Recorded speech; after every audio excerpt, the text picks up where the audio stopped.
కేంద్రంలో దాదాపు 28 సమస్యలపై ఒక్కరోజు దీక్ష కూర్చోవడం జరిగింది.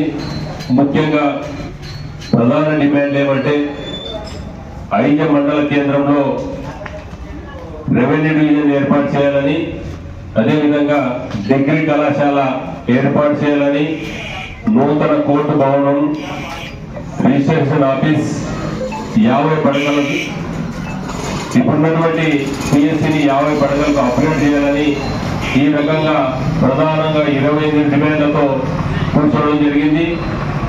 దాదాపు గత 5 సంవత్సరాల నుంచి పలు పర్యాయాలు ఎన్నో వినతులు ఇవ్వడం జరిగింది. కానీ స్థానిక పాలక వర్గం పెట్టడం వల్ల ఒక సమస్య కూడా పరిష్కారం కాలేదు. కోట్లాదిగా పన్నులు కడుతున్న ఎలాంటి అభివృద్ధికి నోచుకోలేదు. కేంద్ర ప్రభుత్వం భారీగా నిధులు ఇస్తున్నా రాష్ట్ర ప్రభుత్వం కనీసం దానికి సంబంధించినటువంటి కంపెన్సేషన్ ఇచ్చి 10-20% మంది ఇస్తే కూడా ఎంతో అభివృద్ధి జరిగేది. కానీ ఇక్కడ ఉన్నటువంటి స్థానిక పాలకవర్గం కానీ రాష్ట్ర ప్రభుత్వం కానీ గతంలో ఉన్నటువంటి బీఆర్ఎస్ కానీ ఐజ పట్టణాన్ని కనీసం పట్టించుకున్న దాఖలు లేదు.